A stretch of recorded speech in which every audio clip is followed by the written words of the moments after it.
محترم ناظرین کرام، یہ آج کا ہمارا 16واں تفسیری سلسلہ ہے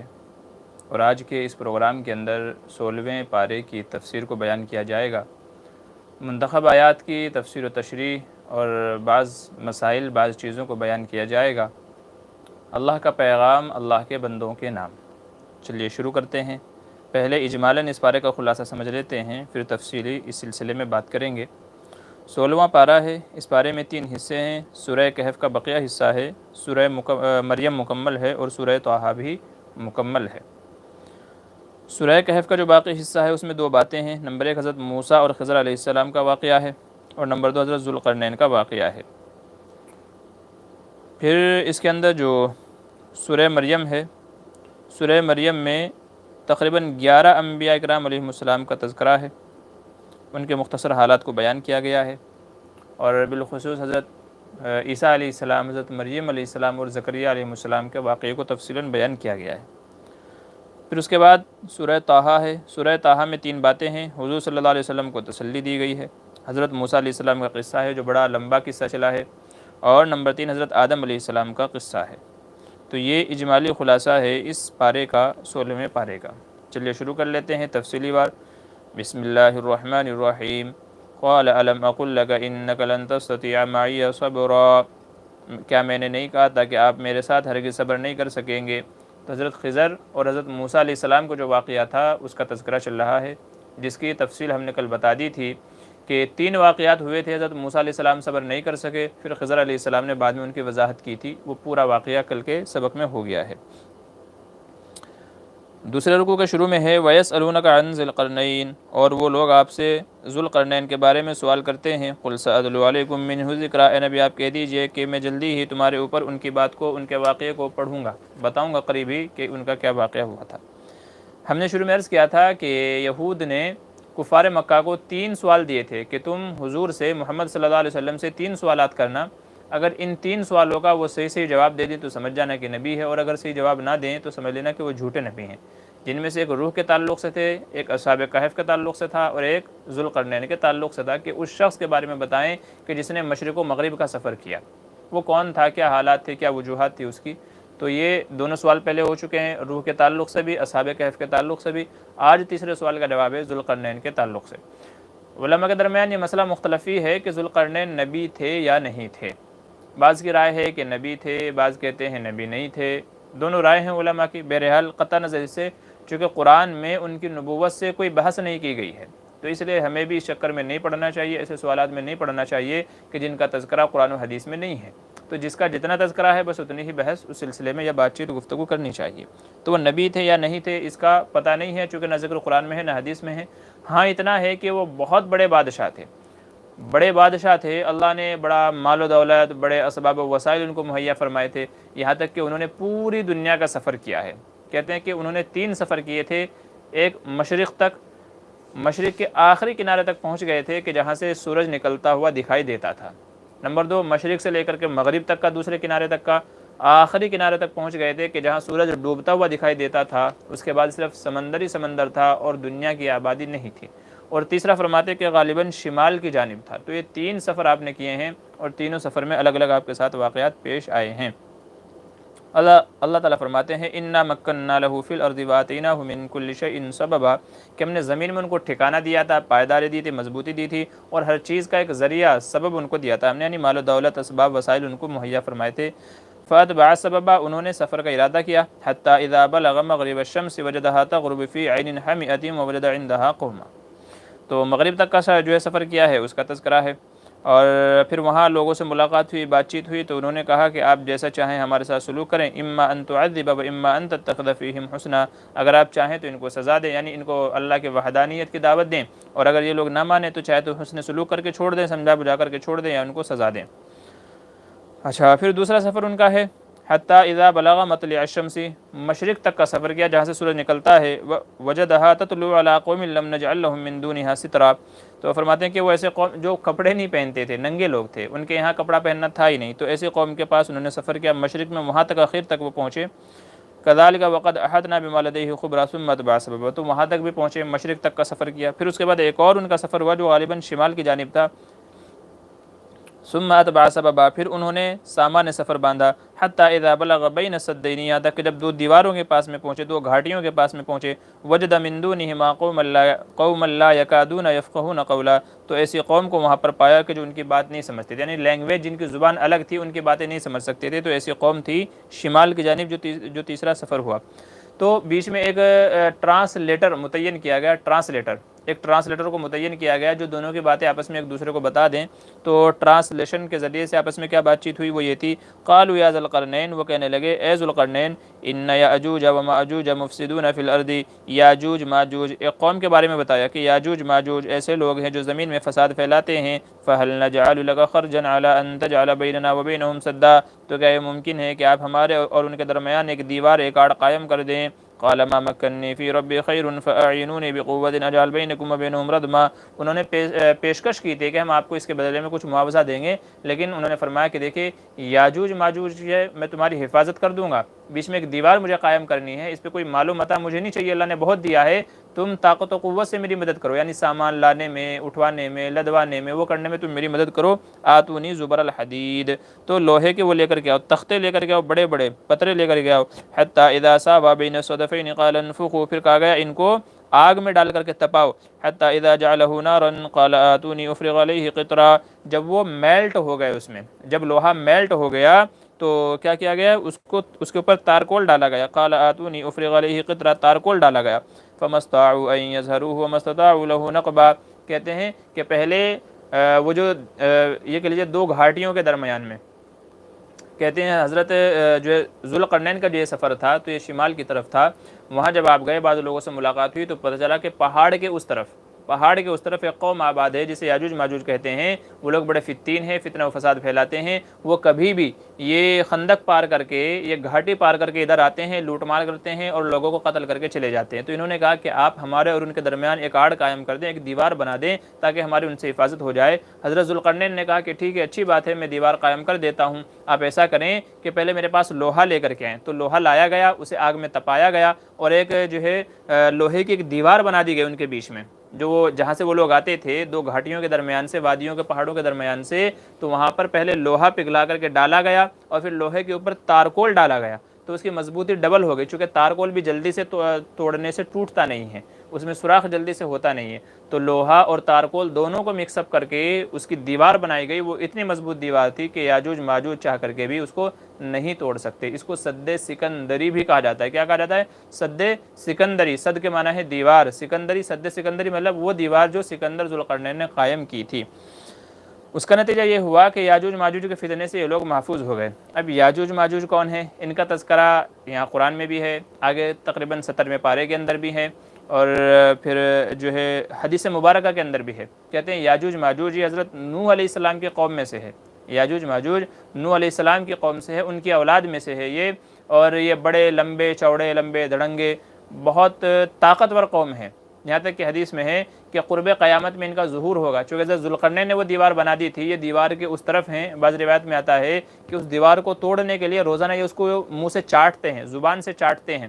یہاں تک کہ وہ دیوار تھوڑی سی رہ جاتی ہے، پھر کہتے ہیں چلو یہ اگلے دن آ کر کے کریں گے، لیکن انشاءاللہ کہنا بھول جاتے ہیں، تو اس لیے وہ دیوار پھر اللہ تعالیٰ اس کو موٹی کر دیتے ہیں، جس کا نتیجہ یہ ہوتا ہے کہ روزانہ وہ دیوار چاٹتے رہتے ہیں، توڑتے رہتے ہیں، کھاتے رہتے ہیں، مگر وہ ختم نہیں ہوتی، یہاں تک کہ جب قیامت قریب آئے گی تو پھر وہ انشاءاللہ کہہ دیں گے کہ کل تو انشاءاللہ ہم یہ دیوار توڑ کر کے ہی رہیں گے، قرب قیامت میں وہ انشاءاللہ کہہ دیں گے، اللہ تعالیٰ اگلے دن وہ دیوار کو توڑ دیں گے اور پھر ان کا ظہور ہوگا۔ اب وہ جو زمانہ ہوگا جب یہ دیوار ٹوٹے گی، سد سکندری جس کو کہا جاتا ہے، تو وہ زمانہ ہوگا کہ جس میں حضرت عیسیٰ علیہ السلام نازل ہو چکے ہوں گے۔ روایتوں سے جب ہم تمام روایتوں کو سامنے رکھتے ہیں، تطبیق کرتے ہیں، تو ہم کو یہ نظر آتا ہے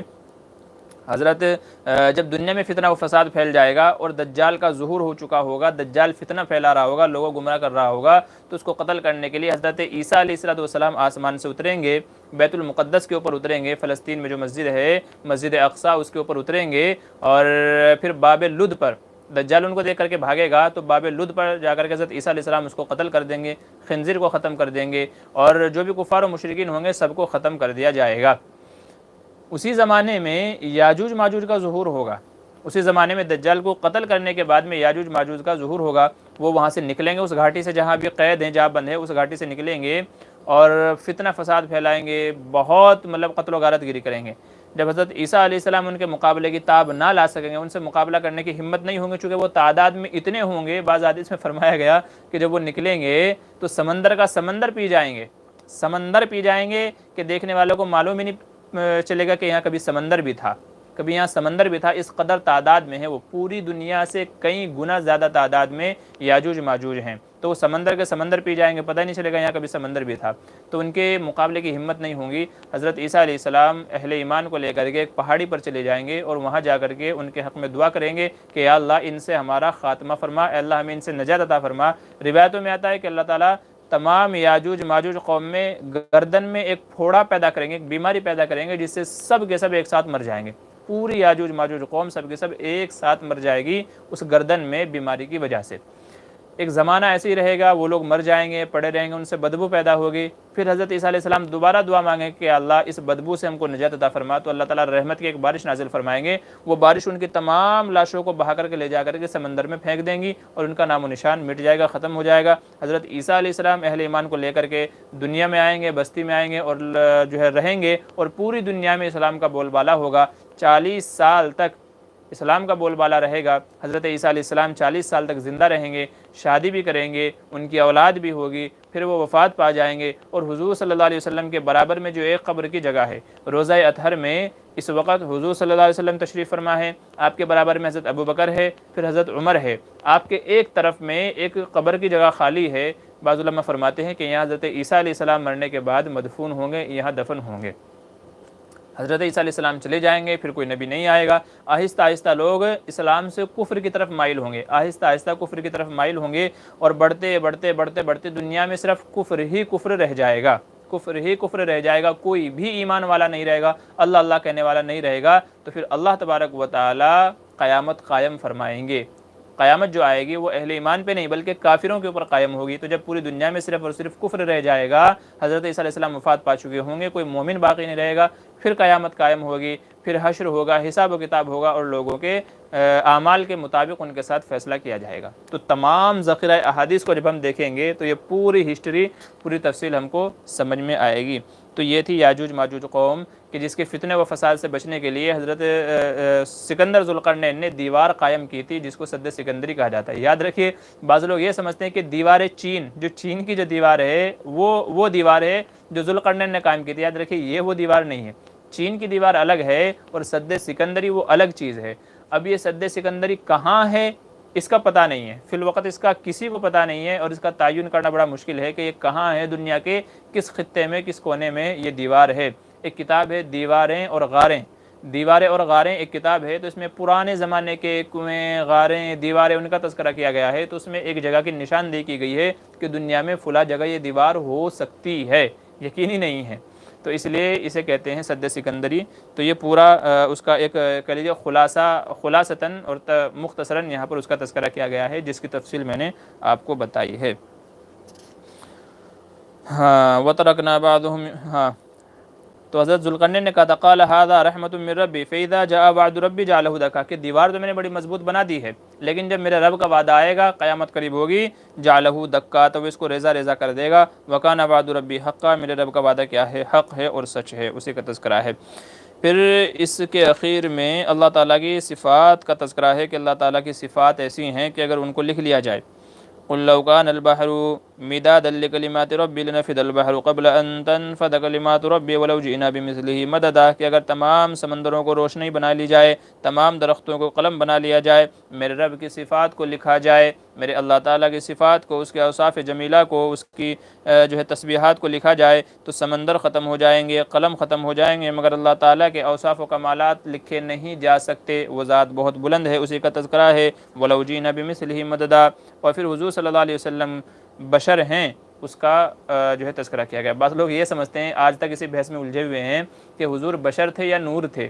یعنی انسان تھے یا نور تھے۔ بعض لوگ کہتے ہیں نور تھے، بعض لوگ کہتے ہیں بشر تھے۔ اہل سنت والجماعت کا عقیدہ یہ ہے کہ حضور ویسے تو بشر تھے لیکن ایک اعتبار سے نور بھی تھے، چونکہ بعض جگہ آپ کی آمد کو نور سے تعبیر کیا گیا ہے، لیکن آپ اصل میں انسان تھے اور انسانیت کے تمام تقاضے آپ کے اندر پائے جاتے تھے، جیسے پیشاب ہے، پخانا ہے، آپ کے سائے کا ہونا ہے، ایسے ہی تھوکنا ہے، کھانا پینا کھانا ہے، چلنا پھرنا ہے، تو یہ تمام ساری چیزیں کس کے لیے ہوتی ہیں؟ انسان کے لیے ہوتی ہیں۔ نیز حضور صلی اللہ علیہ وسلم نے کئی جگہ اپنے انسان ہونے کو بتایا ہے، یہاں پر بھی اسی کا تذکرہ ہے، قل انما انا بشر مثلکم، اے نبی آپ کہہ دیجئے میں تو تمہارے ہی جیسا انسان ہوں، تمہارے ہی جیسا میں بھی کیا ہوں؟ ایک انسان ہوں۔ یوحا الیہ، میری طرف وحی کی جاتی ہے، انما الہکم الہ واحد، کہ لوگوں سمجھ جاؤ کہ تمہارا معبود ایک ہی ہے، فمن کان یرجو، یہاں سے آگے الگ بات ہے۔ تو یہ آیت ہم کو یہ بتا رہی ہے کہ حضور نور نہیں تھے، جیسا کہ بعض لوگ سمجھتے ہیں کہ حضور صرف نور ہی نور تھے، انسان نہیں تھے۔ تو حضور انسان بھی تھے اور نور بھی تھے، اصل آپ انسان تھے لیکن نور اس وجہ سے تھے کہ اللہ نے آپ کو قرآن میں نور کہا ہے، نیز آپ عام انسانوں سے اوپر اٹھ کر کے آپ کے اندر ایک ملکوتیت صفت پیدا ہو گئی تھی، یعنی فرشتوں والی ایک صفت آپ کے اندر پیدا ہو گئی تھی، چونکہ نبی بلند ہوتا ہے عام انسانوں کے مقابلے میں، اس کی نورانیت، اس کے اعمال، تمام چیزیں اس کے بلند ہوتے ہیں، تو اس اعتبار سے حضور کو نور سے تشبیہ دی گئی ہے۔ باقی بالکل یہ انسان ہونے کی نفی کرنا یہ قطعاً درست نہیں ہے، قرآن کریم کی آیات کے خلاف ہے جس میں حضور کو بشر کہا گیا ہے۔ پھر آگے ایک چیز بیان کی گئی ہے کہ جو بندہ اللہ تعالیٰ سے ملاقات کرنا چاہتا ہے، اور ہم سب کو ملاقات کرنی ہے، قل انما انا بشر فمن کان یرجو لقاء ربہ، بس جو اپنے رب سے ملاقات کرنا چاہتا ہے، امید رکھتا ہے، فلیعمل عملا صالحا، تو اس کو چاہیے کہ اچھے عمل کرے، ولا یشرک بعبادۃ ربہ احدا، اور اپنے رب کی عبادت میں کسی کو شریک نہ کرے۔ تو مرنا تو سب کو ہے، مرنے کی تیاری کا حکم دیا جا رہا ہے کہ بھئی اچھے عمل کریں اور اللہ کے ساتھ کسی کو شریک نہ کریں، کیونکہ شرک کی معافی نہیں ہے۔ اچھا، علماء فرماتے ہیں کہ عمل کی قبولیت کی 3 شرائط ہیں، جو یہاں کہا گیا نا کہ عمل اچھے عمل کرے، تو اچھا عمل کب کہلائے گا کہ یہ عمل اچھا ہے اور اللہ کے یہاں مقبول بھی ہے؟ اچھا عمل بھی ہے اور اللہ کے یہاں مقبول بھی ہے تو کب کہلائے گا؟ فرماتے ہیں کہ 3 شرائط ہیں عمل کے قبول ہونے کے لیے۔ نمبر 1، عقیدہ ٹھیک ہو۔ عقیدہ کیا ہو؟ ٹھیک ہو۔ تو اگر کافر کتنا ہی اچھا کام کیوں نہ کر لے، اس کا اعتبار نہیں ہے، عقیدہ کیا ہونا چاہیے؟ ٹھیک ہونا چاہیے، تو وہ مومن ہونا چاہیے، مسلم ہونا چاہیے۔ نمبر 2، نیت ٹھیک ہونی چاہیے، نیت ٹھیک ہونی چاہیے، اس میں ریاکاری شہرت نہیں ہونی چاہیے، کیونکہ جس عمل میں ریاکاری شہرت دکھلاوا ہوگا تو وہ بھی اللہ کے یہاں قابل قبول نہیں ہے۔ حدیث میں ہے کہ بندے سے کہا جائے گا قیامت کے دن کہ جس کو دکھلانے کے لیے عمل کیا تھا، جا اسی سے جا کے بدلہ لے لے۔ تو نیت بھی ٹھیک ہونی چاہیے۔ اور نمبر 3 ہے عمل بھی ٹھیک ہونا چاہیے، کہ جو میں عمل کر رہا ہوں، کام کر رہا ہوں، تو یہ بھی ٹھیک ہونا چاہیے۔ ایسا نہیں گناہ والا عمل کر رہا ہے لیکن نیت اچھی ہے، اچھی نیت سے، جیسے کہتے ہیں کہ ایک مولوی صاحب فلم دیکھ رہے تھے تو کسی نے دیکھ لیا، ایک مولوی صاحب فلم دیکھ رہے تھے تو کسی نے دیکھ لیا، بولے مولانا صاحب آپ بھی فلم دیکھ رہے ہو، غلط چیزیں آپ بھی دیکھ رہے ہو۔ تو مولوی صاحب کو جب کوئی جواب نہیں سوجا تو کہنے لگے اللہ کی قسم نفرت کی نگاہ سے دیکھ رہا تھا، میں نفرت کی نگاہ سے دیکھ رہا تھا۔ تو بھائی آپ کسی بھی نیت سے دیکھیں تو عمل ٹھیک ہونا چاہیے، غلط اعمال نہیں ہونے چاہیے۔ تو عمل بھی صحیح ہو، نیت بھی صحیح ہو اور عقیدہ بھی صحیح ہو، پھر آدمی اچھے عمل کرے گا تو وہ عمل صالح کہلائے گا اور اللہ کے یہاں قابل قبول بھی ہوگا۔ یہ سورہ کہف مکمل ہو گئی ہے۔ اس کے بعد شروع ہوتی ہے سورہ مریم۔ سورہ مریم اس سورت کا نام رکھا گیا ہے، یہ مکی سورت ہے، اور اس کا نام سورہ مریم اس لیے ہے کہ چونکہ حضرت مریم علیہ السلام اور حضرت عیسیٰ علیہ السلام کا تفصیلی تذکرہ اس سورت کے اندر ہے، تو اسی لیے اس سورت کا نام سورہ مریم رکھا گیا ہے۔ اس سورت کا شان نزول یہ ہے کہ عیسائیوں کا جو عقیدہ تھا کہ عیسیٰ علیہ السلام اللہ کے بیٹے ہیں، یا بعض سمجھتے تھے کہ وہ اللہ ہیں، یعنی 3 خداؤں میں سے ایک خدا حضرت عیسیٰ علیہ السلام ہے، تو ان کے عقائد کی تردید کی گئی اس سورت کے اندر۔ اس سورت کے شروع میں حضرت زکریا علیہ السلام کا تذکرہ ہے۔ زکریا علیہ السلام کا تذکرہ ہے کہ انہوں نے دعا کی تھی کہ یا اللہ مجھے ایک فرزند عطا فرما جو میرا وارث ہو، مجھے ایک فرزند عطا فرما جو میرا وارث ہو۔ علماء فرماتے ہیں کہ یہاں وارث سے مراد یہ مال و دولت کا وارث نہیں ہے، مال دولت کے جو میراث ہو جاتے ہیں، تو فرمایا کہ یہ مال و دولت کی میراث مراد نہیں ہے، بلکہ یہاں علم نبوت کی میراث مراد ہے، کہ جو میرا مشن ہے لوگوں کو سمجھانا، اللہ کی طرف بلانا، تو اس مشن میں میرا کوئی وارث بنا دیجئے۔ علماء فرماتے ہیں کہ انبیاء کا جو مال ہوتا ہے اس کا کوئی وارث نہیں ہوتا، بلکہ انبیاء کا مال صدقہ ہوتا ہے، انبیاء کا مال صدقہ ہوتا ہے۔ حدیث میں فرمایا گیا ما کننا نورث، کہ ہم جو انبیاء کی جماعت جو بھی ہم کچھ چھوڑ کر کے مرتے ہیں تو فہو صدقۃ، تو وہ کیا ہوتا ہے؟ صدقہ ہوتا ہے۔ یہی وجہ ہے کہ امت میں ایک بڑا معرکۃ العرا مسئلہ ہے باغ فدق کا، باغ فدق جو حضور صلی اللہ علیہ وسلم کا تھا، حضرت ابوبکر کے زمانے میں، عمر کے زمانے میں وہ ان کو نہیں دیا گیا، بلکہ چونکہ حضور کا فرمان تھا کہ وہ صدقہ ہوتا ہے تو اسے عام مسلمانوں کے نفع کے لیے رکھ لیا گیا۔ اب اسی سے شیعہ لوگ دشمنی رکھتے ہیں حضرت عمر سے، ابوبکر سے، اس وجہ سے کہ انہوں نے جو حضرت فاطمہ کو، جو حضور کے صاحبزادی ہیں، تو وہ ان کو وراثت میں باغ فدق ملنا چاہیے تھا، مگر ابوبکر عمر نے وہ باغ ان کو نہیں دیا، وہ باغ فدق ان کو نہیں دیا، اسی وجہ سے ابوبکر عمر سے کیا رکھتے ہیں؟ دشمنی رکھتے ہیں، حالانکہ انہوں نے تو حدیث کے مطابق عمل کیا۔ اب ایسے لوگوں سے سوال ہے کہ چلو عمر ابوبکر نے نہیں دیا، عثمان نے بھی نہیں دیا، لیکن جب حضرت علی رضی اللہ عنہ کی خلافت آئی تھی تو حضرت علی تو دے سکتے تھے نا، اور حضرت فاطمہ زندہ جو ہے ہاں حضرت فاطمہ تو زندہ نہیں تھی، لیکن حضرت علی تو زندہ تھے، تو وہ باغ فدق ان سے لے کر کے اپنے لیے رکھ سکتے تھے، آگے اپنے بیٹوں کو دے سکتے تھے، لیکن حضرت علی کا زمانہ آیا لیکن انہوں نے بھی باغ فدق کا کوئی سوال نہیں کیا، باوجود ہے کہ وہ وقت کے حاکم تھے، امیر تھے، لیکن پھر بھی انہوں نے باغ فدق سے کوئی تعرض نہیں کیا۔ تو وجہ یہ ہے کہ آپ نہیں سمجھے، وہ صحابہ سمجھ گئے تھے کہ یہ میراث میں تقسیم نہیں ہوگا بلکہ عامۃ المسلمین کے نفع کے لیے ہوگا، چونکہ حضور فرما گئے تھے حدیث میں کہ ہم جو بھی کچھ مال و دولت چھوڑ کر کے مرتے ہیں وہ کیا ہوتا ہے؟ صدقہ ہوتا ہے، اور صدقے کے مستحق عام مسلمان ہیں۔ بہرحال تو یہاں پر جو انہوں نے حضرت زکریا علیہ السلام نے دعا کی تھی تو وہ علم نبوت میں اور نبوت میں وراثت کی بات کی تھی، اسی کا تذکرہ ہے۔ اذ نادى ربه نداء خفيا، جب انہوں نے یعنی حضرت زکریا علیہ السلام نے اپنے رب سے چپکے سے آہستہ سے پکارا، قال رب انی وان العزم منی واشتعل الراس شیبا ولم اکن بدعائک رب شقیا۔ آگے فرمایا گیا یرثنی ویرث من آل یعقوب فہب لی من لدنک ولیا، مجھے اپنی طرف سے ایک ولی عطا فرما، وارث، یرثنی جو میرا وارث ہو، ویرث من آل یعقوب اور آل یعقوب کا وارث ہو، واجعلہ ربی رضیا، تو دعا مانگی تھی مجھے ایک وارث عطا فرما، ان کی دعا قبول ہوئی۔ یا زکریا، اے زکریا، انا نبشرک بغلام، ہم تم کو ایک ایسا فرزند عطا فرمائیں گے، اسمہ یحییٰ، اس کا نام یحییٰ ہوگا، لم نجعل لہ من قبل سمیہ، اس سے پہلے اس نام کا کوئی انسان نہیں تھا۔ حضرت یحییٰ علیہ السلام وہ پہلے شخص ہیں کہ جن کا نام یحییٰ تھا، ان سے پہلے کسی کا نام یحییٰ نہیں تھا۔ اللہ تعالیٰ فرما رہے کہ اس سے پہلے یہ نام کسی کا نہیں تھا، تو ہم آپ کو ایسا فرزند عطا فرمائیں گے۔ تو ان کا جو ہے ان کا تذکرہ ہے۔ پھر حضرت یحییٰ علیہ السلام کے بعد صفات کا بھی تذکرہ ہے، وحنانا من لدنا وزکا، کہ ہم ان کو کتابیں بھی دیں گے، یا یحییٰ خذ الکتاب بقوہ، یہ جو احکام ہے اللہ تعالیٰ کی طرف سے ان کو مضبوطی سے پکڑ لو، وآتیناہ الحکم صبیہ وحنانا من لدنا وزکا وکان تقیہ، وہ زکوٰۃ دینے والے تھے، ماں باپ کی اطاعت و فرمانبرداری کرنے والے تھے، ولم یکن جبارا عصیہ، اور ایسے ہی نافرمان نہیں تھے، سخت نہیں تھے۔ تو یہ ان کے کچھ صفات کا تذکرہ فرمایا گیا۔ پھر اس کے آگے ہے حضرت مریم علیہ السلام کا تذکرہ ہے، وذکر فی الکتاب مریم، مریم کا تذکرہ کیجئے، اذ انتبذت من اہلها مکانا شرقیا فاتخذت من دونہم حجابا فارسلنا الیہا روحنا فتمثل لها بشرا سویا۔ مفسرین کرام فرماتے ہیں کہ حضرت مریم کی 13 یا 15 سال کی عمر تھی، 13 یا 15 دونوں قول ہیں، جب اللہ تعالیٰ نے ان کے حق میں یہ فیصلہ فرمایا کہ ہمیں عیسیٰ علیہ السلام ایک صاحبزادہ ان کو دینا ہے۔ کہتے ہیں کہ بیت المقدس میں وہ رہتی تھی، مسجد اقصیٰ کے ایک کونے میں مشرقی کنارے میں ان کا حجرہ تھا، وہاں عبادت کرتی تھی۔ حضرت زکریا علیہ السلام ان کی دیکھ بھال کیا کرتے تھے۔ تو جب اللہ کا یہ وعدہ آیا اور یہ حکم ہوا کہ اب ان کے یہاں ایک اولاد پیدا ہونی ہے بغیر باپ کے، اللہ کی قدرت کو دکھانے کے لیے خرق عادت ایک اولاد ان کو دینی ہے بغیر باپ کی، تو حضرت جبرائیل علیہ السلام کو بھیجا، وہ آئے اور ایک انسانی شکل میں آئے، فتمثل لها بشرا سویا، ایک انسان کی شکل میں آئے۔ قالت، حضرت مریم کہنے لگی جب ان کو دیکھا، انی اعوذ بالرحمن منک ان کنت تقیا، کہ میں رحمان کی پناہ چاہتی ہوں تم سے اگر تم کیا ہو، تم تقوی والے ہو، متقی ہو۔ تو تم یہاں کہاں سے آ گئے، کیسے آ گئے؟ تو ان سے پردہ کیا حضرت مریم نے۔ قال انما انا رسول ربک، فرمایا جبرائیل علیہ السلام نے کہ میں تو تمہارے رب کی جانب سے قاصد ہوں، پیامبر ہوں، لأہب لک غلاما زکیا، تاکہ میں تم کو ایک نیک صاف ستھرا لڑکا عطا کروں اللہ تعالیٰ کی طرف سے۔ کہتے ہیں کہ حضرت جبرائیل علیہ السلام نے، بعض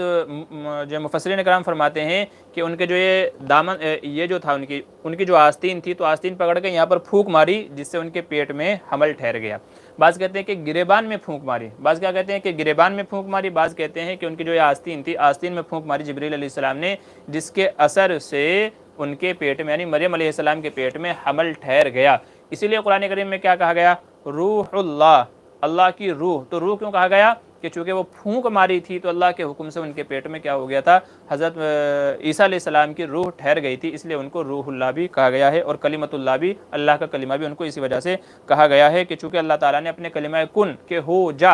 اور ہو گیا، تو کلمہ کن سے ان کو پیدا کیا گیا، تو کلمت اللہ روح اللہ اس وجہ سے ان کو کہا گیا ہے۔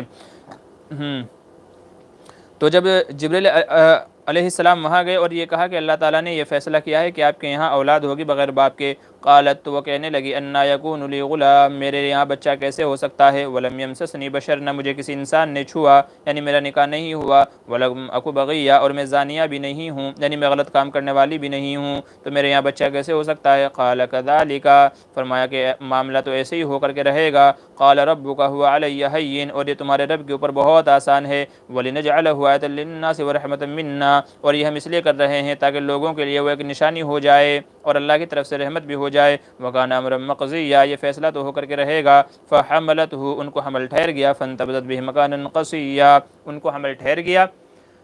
ہاں جب حمل ٹھہر گیا اور حمل کی جب بچے کی پیدائش کا ایک وقت آیا تو ان کو بتایا گیا کہ آپ فلاں جگہ چلے جائیں، فأجاءها المخاض إلى جذع النخلة، ایک وادی میں کہ وہاں چلے جائیں، وہاں اللہ تعالیٰ نے اپنی قدرت سے ایک کھجور کا درخت پیدا فرمایا، اور اس کھجور کے درخت پہ بے موسم کے کھجوریں ہوئی، ان سے کہا گیا تم صرف اس کو ہلانا، اس کو ٹچ کرنا، وہاں سے پکی تازہ کھجوریں گریں گی، ایک چشمہ وہاں پر پیدا کر دیا گیا کہ کھجوریں کھاتی رہو، میٹھا پانی پیتی رہو، تو چنانچہ وہ ایسا ہی کرتی رہی یہاں تک کہ حمل کا وقت آیا اور بچے کو جنا گیا، یعنی حضرت عیسیٰ علیہ السلام کو، اور پھر کہا گیا اب تم اپنے قوم کے پاس لے کر کے جاؤ، اور ان سے یہ کہا گیا کہ اگر کوئی تم سے یہ پوچھے کہ یہ بچہ کیسے پیدا ہو گیا تو کہنا میرا روزہ ہے، میں بات نہیں کروں گی، بچے کی طرف اشارہ کر دینا، بچے کی طرف اشارہ کر دینا۔ جب قوم کے پاس آئی تو قوم نے کہا، قالوا یا مریم لقد جئت شیئا فریا، یہ کیا چیز ہے، یا اخت ہارون، اے ہارون کی بہن، ما کان ابوک امرأ سوء وما کانت امک بغیہ، نہ تو تمہارے باپ غلط تھے نہ تمہاری ماں غلط تھی، فاشارت الی، انہوں نے اشارہ کر دیا کہ بچے سے ہی پوچھ لو یہ کہاں سے آیا ہے، قالوا کیف نکلم، وہ کہنے لگے من کان فی المہد صبیا، کہ جو بچہ گود میں ہے اسے کیسے بات کر سکتے ہیں، قال انی عبد اللہ، حضرت عیسیٰ علیہ السلام نے خرق عادت، خلاف عادت، ماں کی گود میں بچپن میں بات کی اور یہ کہا میں اللہ کا بندہ ہوں، آتانی الکتاب، اللہ تعالیٰ مجھے کتاب عطا فرمائیں گے، وجعلنی نبیا، مجھے نبی بنا کر کے بھیجا ہے، وجعلنی مبارکا اینما کنت، اور میں جہاں بھی رہوں گا وہاں برکت ہی برکت ہوگی، واوصانی بالصلاۃ والزکاۃ ما دمت حیا، اور جب تک میں زندہ رہوں تب تک مجھے نماز اور زکوٰۃ کا حکم دیا گیا ہے، وبرا بوالدتی، میں اپنی والدہ کا فرما بردار ہوں، ولم یجعلنی جبارا شقیا، مجھے نافرمان اور سخت دل نہیں بنایا ہے، والسلام علی یوم ولدت ویوم اموت ویوم ابعث حیا، اور سلامتی ہوگی جس دن میں پیدا ہوا اور جس دن میں اٹھایا جاؤں گا، یہاں اموتو سے مراد مرنا نہیں ہے، اموتو کا مطلب ہے اٹھایا جانا، ویوم ابعث حیا، اور جس دن مجھے دوبارہ جو ہے اللہ تعالیٰ یعنی میدان محشر میں آپ دنیا میں آئیں گے، وفات پا جائیں گے، پھر اس کے بعد دوبارہ اٹھایا جائے گا، تو سب کے اوپر سلامتی ہے، ذالک عیسی ابن مریم، یہ عیسیٰ ابن مریم ہیں، تو یہ ان کی پیدائش کا پورا تفصیل واقعہ یہاں پر بیان کیا گیا ہے، حضرت عیسیٰ علیہ السلام کا ماں کے گود میں بات کرنے کا واقعہ بتایا گیا ہے، اسی کی نسبت سے اس سورت کا نام کیا رکھا گیا ہے، سورہ مریم رکھا گیا ہے، تو یہ ان کا کچھ تفصیلی واقعہ ہے۔ پھر اور کئی سارے انبیاء کا تذکرہ ہے، حضرت ابراہیم علیہ السلام کا ذکر ہے، وَاذْكُرْ فِي الْكِتَابِ إِبْرَاهِيمَ إِنَّهُ كَانَ صِدِّيقًا نَبِيًّا، ابراہیم کا ذکر کیجئے کہ وہ سچے نبی تھے، اذ قال لأبیہ، انہوں نے اپنے باپ کو سمجھایا، یا ابت لم تعبد، اے میرے والد صاحب آپ کیوں ایسے بتوں کی عبادت کرتے ہو، ما لا يسمع ولا يبصر ولا يغني عنك شيئا، جو نہ سنتے ہیں نہ دیکھتے ہیں اور نہ کوئی آپ کی حاجت دور کر سکتے ہیں، تو سمجھانے کا بڑا اچھا انداز تھا، ان کا تذکرہ ہے۔ مگر والد صاحب نہیں مانے اور یہ کہا دیکھو یا تو باز آ جاؤ، لئن لم تنتہی، اگر باز نہیں آئے، لارجمنک وہجرنی ملیا، تو میں تم کو پتھروں سے ماروں گا، قال سلام علیک، کہنے لگے تم پر سلامتی ہو اے والد، ساستغفر لک ربی، میں اپنے رب سے تمہاری مغفرت کی دعا کروں گا۔ علماء فرماتے ہیں کہ حضرت ابراہیم علیہ السلام نے جو اپنے والد صاحب کے لیے استغفار کی بات کی، یہ اس وقت تھا جب کہ ان کو پتہ نہیں تھا، اللہ تعالیٰ کی طرف سے حکم نہیں تھا کہ مشرک کی معافی نہیں ہوگی، لیکن جب اللہ تعالیٰ کی طرف سے بتا دیا گیا کہ مشرک کی معافی نہیں ہے اور آپ کے والد جو تھے وہ مشرک تھے، تو پھر انہوں نے دعا مانگنی چھوڑ دی، جیسا کہ آگے ہے وَمَا كَانَ اسْتِغْفَارُ إِبْرَاهِيمَ لِأَبِيهِ إِلَّا عَن مَّوْعِدَةٍ وَعَدَهَا إِيَّاهُ فَلَمَّا تَبَيَّنَ لَهُ أَنَّهُ عَدُوٌّ لِلَّهِ، کہ وہ اللہ کا دشمن ہے یعنی مشرک ہے، تبرأ من، تو برات کا اظہار کر دیا۔ تو یہاں پر جو استغفار کی بات ہے وہ جب ہے جب کہ آپ کو پتہ نہیں تھا۔ پھر کئی سارے نبیوں کا تذکرہ ہے، وہ جی ہاں آگے ادریس علیہ السلام کا تذکرہ ہے، وَاذْكُرْ فِي الْكِتَابِ إِدْرِيسَ إِنَّهُ كَانَ صِدِّيقًا نَبِيًّا، ادریس علیہ السلام کا ذکر کیجئے وہ بھی سچے نبی تھے، وَرَفَعْنَاهُ مَكَانًا عَلِيًّا، ان کو بہت بلند مقام ہم نے ان کو عطا فرمایا تھا، أُولَٰئِكَ الَّذِينَ أَنْعَمَ اللَّهُ عَلَيْهِم مِّنَ النَّبِيِّينَ مِن ذُرِّيَّةِ آدم، یہی وہ انبیاء میں سے ہیں کہ جن کے اوپر اللہ تعالیٰ نے انعام اکرام نازل کیا تھا آدم علیہ السلام کی اولاد میں سے، وَمِمَّنْ حَمَلْنَا مَعَ نُوحٍ وَمِن ذُرِّيَّةِ إِبْرَاهِيمَ وَإِسْرَائِيلَ وَمِمَّنْ هَدَيْنَا وَاجْتَبَيْنَا، تو یہاں کئی سارے انعام کا تذکرہ ہے۔ حضرت ادریس علیہ السلام کے تعلق سے علماء فرماتے ہیں ان کی بعض چیزیں ان کی خصوصیات میں سے، ان کی صفات میں سے ہیں، کہتے ہیں کہ حضرت ادریس علیہ السلام ہی وہ پہلے شخص ہیں کہ جنہوں نے قلم سے لکھنا شروع کیا، جنہوں نے قلم سے لکھنا شروع کیا تو وہ پہلے شخص حضرت ادریس علیہ السلام ہیں۔ ایسے ہی کپڑا سی کر کے پہننے والے پہلے شخص حضرت ادریس علیہ السلام ہیں۔ اس سے پہلے لوگ کپڑا سی کر کے نہیں پہنتے تھے، بنا سلا ہوا کپڑا، ایسے ہی چادر اوپر سے نیچے، نیچے سے اوپر یا اوپر اوپر، جیسے چادر ہم لوگ پہنتے ہیں تو اس طریقے سے لوگ کپڑے پہنا کرتے تھے، سل کر کے نہیں پہنتے تھے جیسے میں نے اور آپ نے پہنا ہوا ہے۔ تو وہ پہلے شخص جنہوں نے کپڑے کو سی کر کے پہنا وہ حضرت ادریس علیہ السلام ہیں۔ ایسے ہی اسلحہ بنانے والے پہلے شخص حضرت ادریس علیہ السلام ہیں، جنہوں نے اسلحہ بنایا یعنی ہتھیار بنائے اور ان سے کفاروں سے مقابلہ کیا، اللہ کے نافرمانوں سے مقابلہ کیا، تو وہ بھی کیا ہیں؟ وہی ہیں۔ اسی طریقے سے حساب و کتاب کے اندر، حساب و کتاب جو آج یہ ہے نا 1 2 کا 4 2 کا 4 اور یہ جو بھی کچھ ہے 2 + 2 4 ہوتا ہے، تو یہ حساب و کتاب جو بھی گنتی ہے، یہ جو بھی چیزیں ہیں، تو اس میں سب سے پہلے ماہر کون تھے؟ حضرت ادریس علیہ السلام۔ تو یہ ان کی کچھ صفات تھی۔ پھر آگے کچھ آیتوں کے اندر اللہ تعالیٰ نے نالائق جو خلیفہ ہوتے ہیں، نافرمان جو خلیفہ ہوتے ہیں، ان کی کچھ نشانیوں کا تذکرہ فرمایا کہ اگر یہ جاننا ہو کہ یہ جو خلیفہ ہے، یہ جو حاکم وقت ہے، یہ جو امیر ہے، یہ لائق ہے کہ نالائق ہے، تو 2 علامتوں کا تذکرہ فرمایا گیا کہ یہ 2 علامتیں دیکھ لیں اس کے اندر ہے کہ نہیں، اگر ہیں تو سمجھ لینا کہ وہ نالائق ہے، وہ اس عہدے کے لائق نہیں ہے۔ فخلف من بعدهم خلف، تو ہم نے ان کے بعد ایسے خلیفہ ہو گئے، یعنی پہلے تو یہ نبی تھے، ان کی اولاد بھی اچھی تھی، لیکن ان کے بعد پھر حکومت کی باگڈور ایسے لوگوں کے جو ہے ہاتھ میں آ گئی، اضاعوا الصلاۃ، جو نمازوں کو ضائع کرتے تھے، واتبعوا الشہوات، اور شہوات کی پیروی کرتے تھے، یعنی اگر کوئی اپنی شہوتوں نفسانی خواہشات کی اتباع کرتا ہے، نمازوں کو ضائع کرتا ہے، تو سمجھ لیجئے کہ وہ حکومت کے لائق نہیں ہے، وہ نالائق ہے، وہ نالائق ہے، اسی کا تذکرہ ہے۔ جی پھر پل صراط کا تذکرہ ہے، وَإِن مِّنكُمْ إِلَّا وَارِدُهَا، اور تم میں سے ہر ایک کو اس کے اوپر سے گزر کر کے جانا ہے، كَانَ عَلَىٰ رَبِّكَ حَتْمًا مَّقْضِيًّا ثُمَّ نُنَجِّي الَّذِينَ اتَّقَوْا وَنَذَرُ الظَّالِمِينَ فِيهَا جِثِيًّا، پھر ہم تقوی والوں کو، نیک لوگوں کو اس سے نجات دے دیں گے، اور جو ظالم لوگ ہوں گے ان کو ہلاک کر دیں گے۔ تو پل صراط کا تذکرہ ہے۔ علماء فرماتے ہیں، تفاسیر میں لکھا ہوا آتا ہے کہ پل صراط ایک بڑا پل ہے، بڑا کیا ہے؟ پل ہے، جیسا کہ مشہور جملہ ہے کہ تلوار سے زیادہ تیز ہے، باریک سے زیادہ لمبا ہے، 1500 سال کی اس کی چڑھائی ہے، 500 سال چڑھیں گے، 500 سال چلیں گے اور 500 سال اتریں گے، تو 1500 سال کی جس کی مسافت ہے، ایسا لوگوں میں مشہور ہے۔ بہرحال ایسا ہے کہ نہیں ہے، انشاءاللہ یہ پھر کسی ویڈیو کے اندر میں۔ تو پل صراط پر سے تمام لوگوں کو گزرنا ہے، نیکوں کو بھی اور برے لوگوں کے بھی۔ علماء فرماتے ہیں کہ جو پل صراط ہے یہ میدان محشر اور جنت دونوں کے بیچ میں ہے،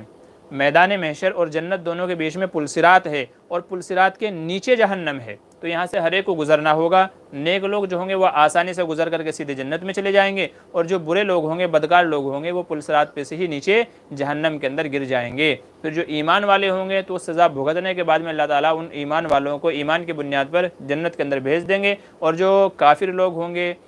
تو وہ جہنم کے اندر ہی پڑے رہیں گے، چونکہ ان کی معافی نہیں ہوگی۔ تو اسی کا یہاں پر تذکرہ کیا گیا ہے۔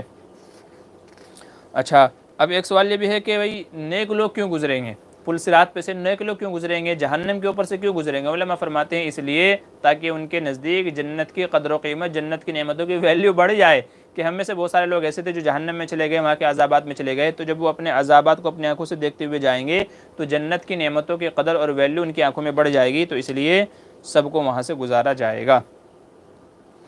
آگے اللہ تعالیٰ فرماتے ہیں سورت کے آخر میں، ان الذین آمنوا، بے شک وہ لوگ جو ایمان لائے، وعملوا الصالحات، اور انہوں نے نیک عمل کیے، سیجعل لهم الرحمن ودا، تو رحمان لوگوں کے لیے ان کے دلوں میں کیا ڈال دیتے ہیں؟ محبت ڈال دیتے ہیں۔ تو اہل ایمان کی محبت لوگوں کے دلوں میں ڈال دی جاتی ہے، تو جو نیک عمل کرنے والے ہوتے ہیں ان کی محبوبیت کو عام کر دیا جاتا ہے کہ سب لوگ ان سے کیا کرتے ہیں؟ محبت کرنے لگ جاتے ہیں۔ بعض احادیث میں ہے کہ جب اللہ تعالیٰ کسی بندے کو پسند فرماتے ہیں، کسی سے محبت فرماتے ہیں، تو جبریل سے کہتے ہیں کہ جبریل مجھے بندہ پسند ہے، میں اس سے محبت کرتا ہوں، تم بھی اس سے محبت کرو۔ جبریل امین آسمانوں پر آتے ہیں اور تمام فرشتوں سے کہتے ہیں کہ فلاں بندہ اللہ کو محبوب ہے، تم بھی اس سے محبت کرو، اور پھر دنیا والوں میں آ کر کے یہ اعلان کرتے ہیں فلاں بندہ اللہ کو بڑا محبوب ہے، لوگوں تم بھی اس سے محبت کرو۔ سب کے دلوں میں اس کی محبت ڈال دی جاتی ہے، پھر سب لوگ اس سے محبت کرنے لگتے ہیں۔ اور وہ کون لوگ ہیں؟ جو ایمان لائے اور اچھے عمل کیے۔ تو اس لیے اگر ہم اللہ کا محبوب بننا چاہتے ہیں، لوگوں کا محبوب بننا چاہتے ہیں، تو ہم کو چاہیے نیک عمل کریں۔ جی پھر سورہ طٰہٰ اس کے اندر شروع ہوتی ہے، سورہ طٰہٰ۔ طٰہٰ یہ حروف مقطعات میں سے ہے۔ بعض مفسرین کرام فرماتے ہیں کہ طٰہٰ یہ حضور صلی اللہ علیہ وسلم کا نام ہے، طٰہٰ یہ حضور صلی اللہ علیہ وسلم کا نام ہے، اور طٰہٰ کہہ کر کے حضور کو مخاطب کیا گیا ہے، طٰہٰ یعنی اے میرے نبی، ما انزلنا علیک القرآن لتشقیٰ، یہ قرآن آپ کے اوپر اس لیے نازل نہیں کیا گیا ہے کہ آپ اس کے ذریعے سے اپنے آپ کو مشقت میں ڈالیں، الا تذکرۃ، یہ تو نصیحت ہے ایسے شخص کے لیے، لمن یخشیٰ، جو ڈرنے والا ہو۔ علماء فرماتے ہیں کہ اللہ کی رضا اور عبادت کے لیے حضور صلی اللہ علیہ وسلم شروع میں اتنی عبادت کرتے تھے، رات میں تہجد کا اتنا اہتمام فرماتے تھے کہ پاؤں مبارک پر ورم آ جاتا تھا، پیر آپ کے سوج جاتے تھے، تو آپ کو اتنی مشقت اٹھانے سے منع کیا گیا اور یہ کہا گیا اتنی مشقت نہ اٹھائیں، اللہ آپ سے راضی ہے۔ پھر روایت میں لکھا ہوا آتا ہے کہ حضور صلی اللہ علیہ وسلم نے اپنی عبادت کو کم کر دیا اور آپ پھر رات کے شروع حصے میں سو جاتے تھے اور رات کے اخیر حصے میں اٹھ کر کے تہجد پڑھا کرتے تھے۔ تو یہ ابتدا کا واقعہ ہے، شروع کا واقعہ ہے، اور حضور کو منع کیا گیا کہ آپ اتنی مشقت نہ اٹھائیں، کچھ دیر آرام کیا کریں۔ جی اسی کا تذکرہ ہے۔ پھر ہے الرحمن علی العرش استویٰ، کہ رحمان عرش کے اوپر مستوی ہے۔ علماء فرماتے ہیں کہ یہ آیت متشابہات میں سے ہے۔ متشابہات کا مطلب یہ ہے کہ جس کے معنی تو معلوم ہے کہ رحمان عرش کے اوپر ہے، معنی تو معلوم ہے لیکن کیفیت کا پتہ نہیں ہے کیسے، تو یہ آیت متشابہات میں سے ہے۔ تو ہمارا عقیدہ یہ ہے کہ اللہ تعالیٰ عرش پر ہیں اور پوری دنیا میں ہر جگہ ہیں۔ اب یہ جو کہا گیا یہاں پر کہ رحمان عرش کے اوپر ہے، اس کا کیا مطلب ہے، کیسے ہے، کیفیت کیسی ہے، کیا مراد ہے اس کی، وہ ہم کو پتہ نہیں ہے۔ بس ہم کو آیت کے معنی پتہ ہے کہ رحمان عرش کے اوپر ہے، بس ہمیں اتنا ہی رکھنا ہے۔ باقی قرآن کریم کی دوسری آیتیں ہیں جن سے ثابت ہوتا ہے کہ اللہ تعالیٰ ہر جگہ ہے، صرف عرش کے اوپر ہی نہیں ہے جیسا کہ بعض لوگوں کا عقیدہ ہے صرف عرش پر ہی ہے، ایسا نہیں ہے بلکہ ہر جگہ ہے۔ اب یہ جو اس آیت میں کہا گیا اس کا کیا مطلب ہے وہ ہم کو پتہ نہیں ہے اور ہم کو اس کے پیچھے پڑھنا بھی نہیں ہے، چونکہ اللہ تعالیٰ نے اس کی مزید تفصیل نہیں بیان کی، کیفیت بیان نہیں کی ہے، تو اس لیے ہم کو اس کے پیچھے نہیں پڑھنا ہے۔ پھر حضرت موسیٰ علیہ السلام کا تفصیلی قصہ چلا ہے اس پارے کے اندر، ان کو نبوت ملنے کا واقعہ ہے، پھر فرعون سے مقابلہ ہے، پھر ان کی قوم جو بچھڑا بنا کر کے اس کی پوجا کرنے لگی تھی اس کا واقعہ ہے۔ وَهَلْ أَتَاكَ حَدِيثُ مُوسَىٰ إِذْ رَأَىٰ نَارًا، جب انہوں نے آگ کو دیکھا، فَقَالَ لِأَهْلِهِمْ كُثُوا، اپنے گھر والوں سے کہا رک جاؤ، إِنِّي آنَسْتُ نَارًا، میں تمہارے لیے آگ لے کر کے آتا ہوں، لَعَلِّي آتِيكُم مِّنْهَا بِقَبَسٍ أَوْ أَجِدُ عَلَى النَّارِ هُدًى فَلَمَّا أَتَاهَا نُودِيَ يَا مُوسَىٰ، تو راستہ بھول گئے تھے، کہتے ہیں جب مدین سے آ رہے تھے اپنی بیوی صفورہ کو لے کر کے، جب مدین سے آ رہے تھے تو راستہ بھٹک گئے، تو اتنے میں ان کو ایک طرف آگ لگی ہوئی دکھی، ایک پیڑ جل رہا تھا، فرمایا تم یہاں رکو، میں ذرا آگ لے کر کے آتا ہوں تاکہ راستہ ہم لوگ دیکھ سکیں۔ جب وہاں گئے تو دیکھا آگ نہیں لگی ہوئی ہے، آگ کے جیسی ہے، آگ کے بیچ میں ایک درخت ہے جو آگ لگنے سے بڑا اور حسین و جمیل ہو گیا، جلا نہیں ہے بلکہ خوبصورتی میں اضافہ ہو گیا ہے۔ جب اس کے قریب گئے تو اس میں سے ایک آواز آئی کہ اے موسیٰ، یہ میں ہوں تمہارا رب، یعنی میں اللہ ہوں۔ کیا فرمایا کہ میں اللہ ہوں موسیٰ، اور تم کو نبی بنانے کے لیے میں نے چن لیا ہے، منتخب کر لیا ہے، اس لیے اپنے جوتے اتار دو، آگ میں اندر آ جاؤ، اور جو باتیں تم کو بتائی جا رہی ہیں ان کو دھیان سے سنو، تم کو فرعون کی طرف نبی بنا کر کے بھیجا جا رہا ہے، اسی کا تذکرہ ہے۔ انی انا ربک، اللہ تعالیٰ فرماتے ہیں کہ میں تمہارا رب ہوں، فخلعنا علیک، جوتے اتار دو، انک بالواد المقدس طویٰ، تم طویٰ کی مقدس وادی میں ہو، وانا اخترتک، میں نے تم کو رسول ہونے کے لیے چن لیا ہے، فاستمع لما یوحیٰ، تو سنو جو تم کو کہا جاتا ہے، اننی انا اللہ، میں ہی اللہ ہوں، لوگوں سے جا کر کے بتا دینا، الا انا فاعبدنی، میری ہی عبادت کریں، واقم الصلاۃ لذکری، میرے لیے ہی نمازوں کو قائم کریں، میرا ذکر کریں، اسی کا تذکرہ ہے۔ تو جب نبی بنا دیا گیا پھر حضرت موسیٰ علیہ السلام نے 4 دعائیں مانگی تھی اللہ تعالیٰ سے، اسی کا تذکرہ ہے۔ قال رب اشرح لی صدری، اے میرے رب میرے سینے کو کھول دیجئے، کہ میں جس دعوت کے لیے، جس کے لیے آپ نے مجھے چنا ہے، جو دعوت میں دینے کے لیے جا رہا ہوں، تو اس کے اوپر میرے سینے کو کھول دیجئے، ویسر لی امری، اسباب کو میرے لیے آسان کر دیجئے تاکہ میں سبب اختیار کر کے لوگوں کو دعوت دے سکوں، واحلل عقدۃ من لسانی، میری زبان میں جو لغنت ہے، جو گرا ہے، اس کو کھول دیجئے تاکہ میں لوگوں کو سمجھا سکوں، یفقہوا قولی، لوگوں کو بات سمجھا سکوں، لوگ میری بات سمجھ سکے، وجعل لی وزیرا من اہلی، اور ساتھ میں چوتھی درخواست یہ کہ میرے بھائی ہارون کو بھی میرے ساتھ نبی بنا دیجئے، ہارون اخی اشدد بہ ازری واشرکہ فی امری، میرے اس نبوت والے یعنی ان کو بھی نبی بنا کر کے میرے ساتھ شریک کر دیجئے تاکہ ہماری طاقت و قوت میں اضافہ ہو جائے، ہم جا کے اس کو سمجھا سکیں۔ اللہ تعالیٰ نے چاروں دعا قبول فرمائی اور چاروں اعتبار سے آپ کی مدد فرمائی۔ علماء فرماتے ہیں کہ یہ رب اشرح لی صدری، اگر کسی کو یاد نہ ہوتا ہو، قوت حافظہ کسی کا کم ہو تو اس کے لیے بڑی آسان ہے، کسی کی زبان میں لکنت ہو اس کے لیے بھی وظیفہ ہے، تو کسی کی زبان میں لکنت ہو یعنی ہکلاپن، تتلاہٹ جسے کہتے ہیں، تو وہ بھی اس دعا کو پڑھنے کا اہتمام کرے، اور کوئی بندہ دعائیں بھول جاتا ہو، چیزیں یاد نہ رہتا ہو، سبق یاد کرنے بیٹھتا ہو، چیزیں یاد کرنے بیٹھتا ہو، یاد نہ ہوتی وہ، خاص کر کے اسکول کے بچے ایگزام کے ٹائم پہ پوچھتے ہیں جی کیا دعا یاد کریں، تو یہ دعا ہے قال رب اشرح لی، جب پڑھنے بیٹھیں تو اس دعا کا اہتمام کر لیں، اس دعا کی برکت سے انشاءاللہ چیزیں آپ کے ذہن میں محفوظ رہیں گی۔ پھر اللہ تعالیٰ نے بطور انعام کے حضرت موسیٰ علیہ السلام کے بچپن کا واقعہ بتایا کہ دیکھو ہم نے نبوت دی تو بھی تمہارے اوپر احسان کیا، اس سے پہلے بھی بچپن میں تمہارے اوپر احسان کیا تھا۔ اذ اوحینا وَلَقَدْ مَنَنَّا عَلَيْكَ مَرَّةً أُخْرَىٰ، دوسری مرتبہ ہم نے تمہارے اوپر احسان کیا ہے۔ اذ اوحینا إِلَىٰ أُمِّكَ مَا يُوحَىٰ أَنِ اقْذِفِيهِ فِي التَّابُوتِ فَاقْذِفِيهِ فِي الْيَمِّ، فرعون کو جب اس کے جادوگروں نے یہ بتایا تھا کہ تمہاری سلطنت میں بنی اسرائیل میں سے ایک بچہ پیدا ہوگا جو تمہاری حکومت کو خاک میں ملا دے گا، تو اس نے حکم دیا کہ بنی اسرائیل میں جتنے بھی بچے پیدا ہوں گے سب کو قتل کر دیا جائے۔ موسیٰ علیہ السلام پیدا ہوئے تو آپ کی والدہ کو خوف ہوا، اب کیا ہوگا، لوگ آئیں گے اس کو قتل کر دیں گے، تو اللہ تعالیٰ کی طرف سے دل میں وحی کی گئی، ان کے دل میں ڈالا گیا ایک صندوق میں بند کر کے ان کو دریا میں پھینک دو، باقی اللہ مالک ہے۔ حضرت موسیٰ علیہ السلام کو صندوق میں ڈالا، دریا میں پھینک دیا، اور وہ صندوق جا کر کے رکا ہے فرعون کے محل کے وہاں، فرعون کے محل کے وہاں جا کر کے رکا ہے۔ حضرت عاصیہ نے اس صندوق کو اٹھوایا، دیکھا تو خوبصورت بچہ ہے، اس کو اپنا بچہ بنایا، پرورش کی، اور حضرت موسیٰ علیہ السلام جس کو فرعون قتل کرنا چاہ رہا تھا، اللہ تعالیٰ نے حضرت موسیٰ علیہ السلام کو فرعون ہی کے محل میں اس کی تربیت کروائی اور ان کی پرورش کروائی۔ تو اللہ کے فیصلے یہ ہیں، اسی لیے کہتے ہیں کہ جس کو اللہ رکھے اسے کون چکھے، تو اللہ تعالیٰ جس کو رکھنا چاہتے ہیں جسے اسے کوئی نقصان نہیں پہنچا سکتا۔ تو فرعون نے لاکھوں بچوں کو قتل کیا، لیکن جس کے لیے قتل کرنا چاہ رہا تھا اللہ تعالیٰ نے اس کی پرورش کی، اسی کے محل میں یہ دکھانے کے لیے کہ اللہ بڑا ہے، اللہ کو کوئی عاجز نہیں کر سکتا، ہرا نہیں سکتا، اللہ کی تدبیریں سب سے بڑھ کر ہیں، اسی کا یہاں پر تذکرہ ہے۔ پورا وہی تذکرہ ہے کہ کیسے سمندر میں ڈالا، بہن دیکھتی رہی، پھر ماں کو دودھ پلانے کے لیے واپس انہیں کے پاس بھیجا گیا، اسی کا تذکرہ ہے۔ منہا خلقناکم، آگے فرمایا 12ویں رکوع کے شروع میں، منہا خلقناکم، اللہ تعالیٰ نے تم کو مٹی سے پیدا کیا، وفیہا نعیدکم، اور مٹی ہی میں تم کو دوبارہ لوٹائیں گے، ومنہا نخرجکم تارۃ اخری، اور دوبارہ تم کو مٹی ہی سے پیدا فرمائیں گے۔ تو یہاں پر انسان کی اس کو بتایا جا رہا ہے اصلیت کو۔ بعض علماء فرماتے ہیں ان آیتوں کی تفسیر میں کہ انسان جو ماں کے پیٹ میں رحم اس کا جو ہوتا ہے، یعنی نطفہ جو ماں کے پیٹ میں جا کر کے رحم بنتا ہے جس سے بچہ پیدا ہوتا ہے، تو ایک تو نطفہ ہوتا ہے باپ کا، منی کا قطرہ ہوتا ہے، اور دوسرے جو ہے فرشتے مٹی کا، یعنی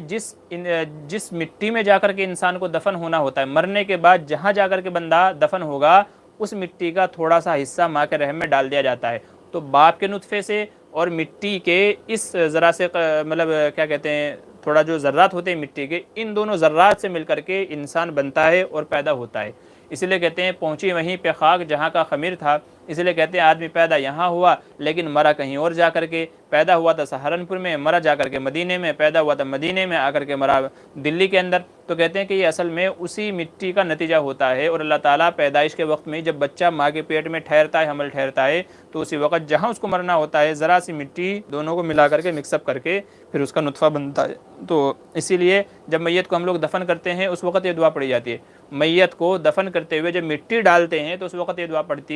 پڑھی جاتی ہے، جب پہلی مٹھی ڈالیں، 3 مٹھی ڈالنا سنت ہے، تو جب پہلی مٹھی ڈالیں گے تو پڑھیں گے منہا خلقناکم، دوسری ڈالیں گے تو پڑھیں گے وفیہا نعیدکم، اور جب تیسری ڈالیں گے تو پڑھیں گے ومنہا نخرجکم تارۃ اخری۔ تو ہر مٹھی پہ یہ 3 آیتیں پڑھ کر کے ہم کو ڈالنا ہوتا ہے، اسی کا تذکرہ ہے۔ پھر آگے حضرت موسیٰ علیہ السلام کا تفصیلی واقعہ ہے۔ قال اجئتنا لتخرجنا من ارضنا بسحرك يا موسى فلناتينك بسحر مثله فجعل بيننا وبينك موعدا لا نخلفه نحن ولا انت مكانا سوى۔ حضرت موسیٰ علیہ السلام ہارون علیہ السلام کا تفصیلی واقعہ ہے کہ حضرت موسیٰ علیہ السلام کو اللہ تعالیٰ نے تورات دینے کے لیے کوہ طور پر بلایا تھا، حضرت ہارون کو اپنا خلیفہ بنا کر کے بھیج دیا تھا۔ اب ہوا یہ کہ جب حضرت موسیٰ علیہ السلام وہاں چلے گئے تو ان میں ایک بندہ تھا سامری، جادوگر تھا، وہ جادوگر تھا، تو اس نے کیا کیا کہ اس نے، چونکہ جبریل امین بھی ساتھ میں تھے، اور سامری جادوگر بڑے غور سے یہ دیکھ رہا تھا کہ جبریل امین جس گھوڑے کے اوپر سوار تھے تو وہ گھوڑا جہاں بھی پیر رکھتا وہاں پر سبزہ پیدا ہو جاتا، گھاس وہاں پر ہری گھاس اگ جاتی تھی۔ تو اس نے اندازہ لگا لیا کہ ان کا جہاں پیر رکھا جا رہا ہے تو اس کے اندر جان پیدا ہو جا رہی ہے، تو اس نے کہا کیا وہاں سے مٹی اٹھائی، اور جب حضرت موسیٰ علیہ السلام کوہ طور پر چلے گئے تو قوم والوں سے یہ کہا کہ تمہارے پاس جو بھی سونا چاندی ہے سب لا کر کے یہاں جمع کر دو۔ لوگوں نے لا کر کے جمع کر دیا، تو اس نے وہ مٹی وہاں پر ڈالی اور یہ کہا کہ بچھڑے کی شکل ہو جائے، ایک بچھڑا بن جائے۔ تو ایک بچھڑا اس کا لوہے کا جو سونا چاندی جمع کیا تھا اس کا ایک بچھڑے کی شکل بن گئی، جس میں ایک آواز تھی ہوں کی، جس میں ایک آواز تھی، جیسے گدھے وغیرہ بولتے ہیں نا، ایک آواز نکالتے ہیں اپنی، تو اس طرح کی اس کی ایک آواز تھی۔ اور سامری نے لوگوں کو بہکا دیا اور یہ کہا کہ اصل میں تمہارا رب یہ ہے، دیکھو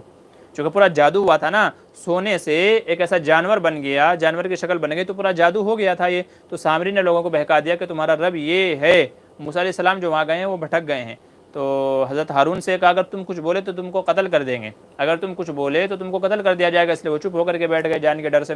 تو اس وجہ سے یہ فتنے کے اندر مبتلا ہو گئے تھے۔ حضرت موسیٰ علیہ السلام وہاں سے آئے، بھائی کو ڈانٹا، تمہیں کیا میں نے بھیجا تھا، کس مقصد کے لیے چھوڑ کر کے گیا تھا، یہاں کیا ہو گیا؟ لوگ قوم بت پرستی کے اندر مبتلا ہو گئی۔ انہوں نے کہا کہ دیکھو لوگوں نے مجھے مارنے کی دھمکی دی تھی، میری بات نہیں سنتے تھے، اور یہ سامری جادوگر ہے، اس نے پورا فتنہ پھیلایا۔ حضرت موسیٰ علیہ السلام نے پوچھا تجھے کہاں سے یہ عقل آئی اس طرح کے بنانے کی؟ تو پھر اس نے بتایا اور پورا اس کا تو یہ پورا وہی یہاں پر وہی تذکرہ ہے۔ قال یا ابن ام لا تاخذ بلحیتی ولا براسی انی خشیت ان تقول فرقت بین بنی اسرائیل ولم ترقب قولی۔ حضرت موسیٰ علیہ السلام نے غصہ کیا تو وہ کہا حضرت ہارون کہ میری داڑھی میرا سر پکڑ کر کے مجھے نا جو ہے تنبیہ کیجئے،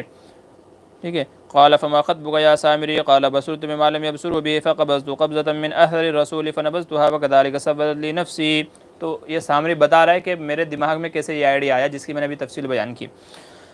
ہاں پھر اس کو بد دعا دی تھی۔ قال فاذهب، چلا جا، نکل جا یہاں سے، فإن لك في الحياة ان تقول لا مساس،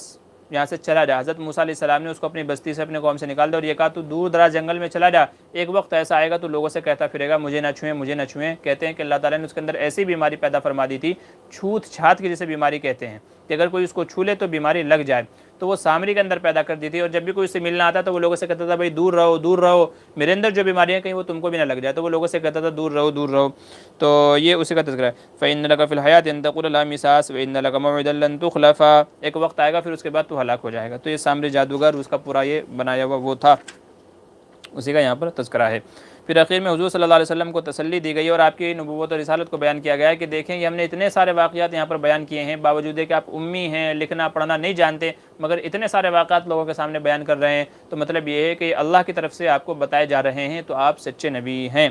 کذالک نقص علیک من انباء ما قد سبق، اے نبی ہم ایسے ہی آپ کے اوپر بیان کرتے ہیں پہلے تمام لوگوں کے قصے جو گزر چکے ہیں ان کی خبریں۔ وقد آتیناک من لدنا ذکرا، ہم نے اپنے پاس سے بھی آپ کو ذکر عطا فرمایا۔ من اعرض عنہ، جو اسے اعراض کرتا ہے پھر بھی آپ کی باتوں پر ایمان نہیں لے کر کے آتا ہے، فإنہ یحمل یوم القیامۃ وزرا، وہ قیامت کے دن بڑا بوجھ اٹھائے گا، خالدین فیہ، جہنم میں ہمیشہ ہمیشہ رہے گا، وسألہم یوم القیامۃ حملا، بڑا ہی برا بوجھ ہے جس کو وہ قیامت کے دن اٹھائیں گے۔ پھر قیامت کو بیان کیا گیا، یوم ینفخ فی الصور، جس دن سور میں پھونک ماری جائے گی، ونحشر المجرمین، تمام مجرمین کو اکٹھا کریں گے، یوم زرقا یتخافتون بینہم، تو مشرکین کا آگے یہ تذکرہ ہے کہ کیسے میدان محشر قائم ہوگا وغیرہ وغیرہ۔ پھر آگے حضرت آدم علیہ السلام کا تذکرہ ہے، اس کے اندر آدم علیہ السلام کا تذکرہ ہے، بس یہ آخری تذکرہ ہے، اس کو کہہ کر کے ہم لوگ ختم کرتے ہیں۔ ہاں وَإِذْ قُلْنَا لِلْمَلَائِكَةِ اسْجُدُوا لِآدَمَ فَسَجَدُوا إِلَّا إِبْلِيسَ، تمام لوگوں نے سجدہ کیا مگر سوائے ابلیس کے، اب اس نے انکار کر دیا، اس کو جہنم سے نکال دیا گیا۔ پھر جنت میں رہنے لگے، جنت میں آ کر کے شیطان نے وسوسہ ڈالا کہ فلاں درخت کھا لو جس کے کھانے سے منع کیا گیا تھا، تم فرشتے بن جاؤ گے، ہمیشہ ہمیشہ یہاں رہو گے۔ غلطی سے وہ درخت انہوں نے کھا لیا، جس کا نتیجہ یہ ہوا کہ اللہ تعالیٰ نے اس کی سزا میں اس کی پاداش میں ان کو جنت سے نکال دیا گیا۔ اب یہاں پر بعض علماء نے ایک جو ہے علماء تو نہیں، بعض لوگوں کا یہاں مغالطہ ہوا ہے اور انہوں نے حضرت آدم علیہ السلام کی طرف خطا کی نسبت کی ہے۔ یاد رکھیے انبیاء گناہوں سے محفوظ ہوتے ہیں، انبیاء چھوٹے بڑے ہر قسم کے گناہوں سے محفوظ ہوتے ہیں۔ اب یہاں پر جو لفظ استعمال کیا گیا ہے جس سے لوگوں کو دھوکہ ہوا ہے اور حضرت آدم کی طرف گناہوں کی نسبت کر دی ہے، ان کے شان میں گستاخی کی ہے، اس کا مطلب سمجھ لیجئے۔ فَأَكَلَا مِنْهَا، اس درخت سے کھا لیا جس سے کھانے سے منع کیا گیا تھا، فَبَدَتْ لَهُمَا سَوْآتُهُمَا، ان کی شرمگاہیں ظاہر ہو گئی، ستر ظاہر ہو گیا، وَطَفِقَا يَخْصِفَانِ عَلَيْهِمَا مِنْ وَرَقِ الْجَنَّةِ، اور جنت کے پتوں سے اپنی شرمگاہوں کو چھپائے پھرتے تھے، وَعَصَىٰ آدَمُ رَبَّهُ، اور آدم نے اپنے رب کی نافرمانی کی، وَغَوَىٰ، اور بغاوت کی، حد سے زیادہ جو ہے تجاوز کیا، ثم اجتباہ ربہ، پھر اللہ تعالیٰ نے ان کو پسند کیا، منتخب کیا، فتاب علیہ وہدیٰ، پھر ان کی توبہ قبول کر ان کو ہدایت دی۔ تو یہاں جو عصا اور فغوا ہے، تو عصا کے معنی اگرچہ نافرمانی کے آتے ہیں، لیکن علماء فرماتے ہیں کہ عصا کا یہی معنی نہیں ہے، بلکہ عصا کے معنی آتے ہیں بغیر ارادے کے کوئی کام کرنا۔ تو درخت کا وہ جس گیہوں کے کھانے سے منع کیا تھا اس کے کھانے کا ارادہ نہیں تھا، بلکہ حضرت حوا نے کھلا دیا تو وہ اچانک سے کھایا گیا، بغیر ان کے ارادے کے حضرت حوا کی طرف سے کھلایا گیا، اس کو اللہ تعالیٰ نے عصا سے تعبیر کیا ہے۔ بغیر ارادے کے کھایا ہے کہ ہم نے تو منع کیا تھا لیکن آپ نے پھر بھی کھا لیا، تو بغیر ارادے کے کھایا گیا ہے۔ اور فغوا، غوا کا مطلب یہ ہے کہ مشقت میں پڑ جانا، تو جب وہ غلطی سے کھا لیا، بغیر ارادے کا کھا لیا، تو اب مشقت میں پڑ گئے، تو اس مشقت میں پڑنے کو غوا سے تعبیر کیا۔ اور وہ مشقت یہ تھی کہ جنت کا لباس اتر گیا اور پھر اللہ تعالیٰ نے آپ کو آپ کا ستر ظاہر ہو گیا، ستر کھل گیا، ایک دوسرے سے شرماتے پھرتے تھے، چھپائے پھرتے تھے، پھر آپ کو دنیا میں اتارا گیا۔ تو جو مشقتیں تکلیفیں اٹھائی گئی تو ان کو غوا سے تعبیر کیا گیا۔ تو یہاں اس کا مطلب یہ نہیں ہے کہ نافرمانی کی، گناہ کی، یہ کیا وہ کہ نہیں، اس کا مطلب یہ بغیر ارادے کے کھایا گیا اور اس کھانے کی وجہ سے آپ کو مشقت جھیلنی پڑی، اس کو عصا اور غوا سے تعبیر کیا ہے۔ لہذا مطلب یہ نکلتا ہے کہ انبیاء گناہوں سے محفوظ ہوتے ہیں۔ تو تمام انبیاء چھوٹے بڑے ہر قسم کے گناہوں سے محفوظ رہتے ہیں، انبیاء سے گناہ نہیں ہوتے، تو انبیاء معصوم ہوتے ہیں، اس کو اچھے طریقے سے سمجھ لیجئے۔ جی چلیے آخر میں، اس پارے کے آخر میں پانچوں نمازوں کا اللہ تعالیٰ نے تذکرہ کیا ہے۔ فَاصْبِرْ عَلَىٰ مَا يَقُولُونَ، اے میرے نبی صبر کیجئے ان تمام باتوں پر جو یہ لوگ آپ سے کہتے ہیں، چڑھانے کے لیے، پریشان کرنے کے لیے صبر کیجئے۔ وَسَبِّحْ بِحَمْدِ رَبِّكَ، اپنے رب کی تسبیح بیان کیجئے، حمد بیان کیجئے۔ قبل طلوع الشمس، سورج نکلنے سے پہلے، علماء فرماتے ہیں اس سے فجر کی نماز مراد ہے۔ وقبل غروبها، اور سورج کے غروب ہونے سے پہلے، علماء فرماتے ہیں اس سے ظہر اور عصر دونوں نمازیں مراد ہیں۔ ومن آناء اللیل، اور رات میں، علماء فرماتے ہیں کہ اس میں مغرب اور عشاء دونوں نمازیں داخل ہیں۔ واطراف النہار، اور دن کے دونوں کناروں پر، علماء فرماتے ہیں کہ اس سے عصر اور فجر مراد ہے، عصر یا فجر یا عصر اور مغرب مراد ہے، لیکن تاکید کے لیے کہا گیا ہے، تاکید کے لیے مزید کہا گیا ہے واطراف النہار۔ تو نمازوں کو پڑھیے لعلک ترضی، تاکہ اللہ تعالیٰ آپ سے راضی ہو جائیں، تاکہ یہ آپ کی رضا کا ذریعہ بن جائے، اس لیے نمازیں پڑھیے۔ ولا تمدن عینیک، ایک اور حکم آپ کو دیا گیا ہے، ولا تمدن عینیک الی ما متعنا به ازواجا منهم زہرۃ الحیات الدنیا، کہ کافر لوگوں کو جو یہ نعمتیں دی گئی ہیں، مال و دولت دیا گیا ہے، آپ ان کی طرف نظر نہ کریں، تو نظر ادھر نہ دیکھیں، نظر نہ پھیریں، ٹھیک ہے۔ تو منع کیا گیا ہے کہ اس سے آپ دل چھوٹا نہ کریں جو ان کو دیا گیا ہے، یہ تو ان کو اس لیے دیا گیا ہے لنفتنہم فی، تاکہ ہم ان کو آزمائش کے اندر مبتلا کریں، تاکہ ہم ان کو آزمائیں، تو وہ ان کے لیے فتنہ ہے۔ آپ نہ دیکھیں کہ ہمارے پاس کچھ نہیں ہے، ان کے پاس اتنا سب کچھ ہے، کیوں؟ ورزق ربک خیر وابقی، تیرے رب کے پاس جو روزی ہے وہ بہت بہتر ہے، باقی رہنے والی ہے۔ وامر اہلک بالصلاۃ واصطبر علیہا، اور اپنے گھر والوں کو نماز کا حکم کریے اور اس کے اوپر قائم رہیے، صبر کیجیے۔ لا نسألک رزقا، ہم آپ سے روزی کموانا نہیں چاہتے، نحن نرزقک، روزی تو آپ کو ہم دیں گے، والعاقبۃ للتقوی، اور بہترین انجام تو پرہیزگاری ہی کا ہے۔ تو یہاں حضور کو نماز کا اور آپ کے گھر والوں کو بھی نماز کا حکم دیا جا رہا ہے، اور آپ کے ذریعے سے تمام امت کو نماز قائم کرنے کا حکم دیا جا رہا ہے۔ اللہ تعالیٰ فرماتے ہیں روزی کے پیچھے نہ جائیں، دنیا کے مال و متاع کے پیچھے نہ جائیں، بلکہ روزی ہم دیں گے۔ اور آج امت کا مسئلہ یہی ہے کہ روزی کی وجہ سے نمازیں چھوڑ رہی ہے، ٹھیلا لگائے ہوئے سڑک پہ کھڑا ہے لیکن نماز نہیں پڑھتا، دکان کھولے ہوئے بازار میں بیٹھا ہے لیکن نماز نہیں پڑھتا، آفس میں مشغول ہے لیکن نماز نہیں پڑھتا، کہیں کے لیے چند پیسے آ جائیں۔ اللہ تعالیٰ فرما رہے تم نماز پڑھو، روزی ہم دیں گے۔ تو اس لیے جب نماز کا وقت ہو جائے تمام کام کاج چھوڑ کر کے اللہ کی عبادت کے لیے چلے جائیں، انشاءاللہ اللہ تعالیٰ برکت کے خیر کے فیصلے فرمائے گا اور اس سے زیادہ بہتر اور حلال روزی آپ کو عطا فرمائے گا۔ تو یہ تھا 16ویں پارے کا خلاصہ، چند آیتیں، چند احکام، چند مثالیں، قصے، چند واقعات کا تذکرہ۔ تو یہ کچھ اس کا مختصر سا خلاصہ تھا۔ اللہ تعالیٰ کے سننے زیادہ عمل کی توفیق نصیب فرمائے۔ کل انشاءاللہ 17ویں پارے کی تفسیر کے ساتھ میں آپ کے سامنے حاضر ہوں گا۔ کچھ لوگوں نے کچھ باتیں، کچھ سوالات پوچھے ہیں، دیکھتا ہوں میرے پاس وقت ہے کہ نہیں ہے۔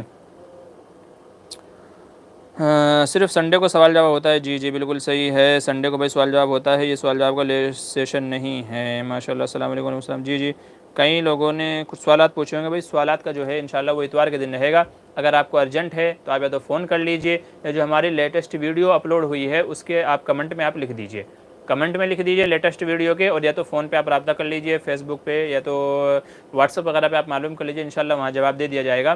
یہاں یوٹیوب پہ جو لائیو سوال جواب کا پروگرام ہوتا ہے وہ صرف اور صرف اتوار کو ہوتا ہے، تو آپ اتوار کا انتظار کیجئے، انشاءاللہ اس وقت یہ سوال جواب کا پروگرام ہوگا، ٹھیک ہے۔ تو کل ملتے ہیں انشاءاللہ 17ویں پارے کے تفسیر کے ساتھ میں۔ خود بھی سنیے، فائدہ اٹھائیے، دوسروں کو بھی اس کے ساتھ میں جوڑیے۔ اللہ تعالیٰ سے دعا کیجیے کہ اللہ تعالیٰ ہم سب کے اعمال صالحہ کو قبول فرمائے، رمضان جیسی بابرکت گھڑیاں بار بار ہماری زندگیوں میں نصیب فرمائے، آمین ثم آمین۔ السلام علیکم ورحمۃ اللہ وبرکاتہ۔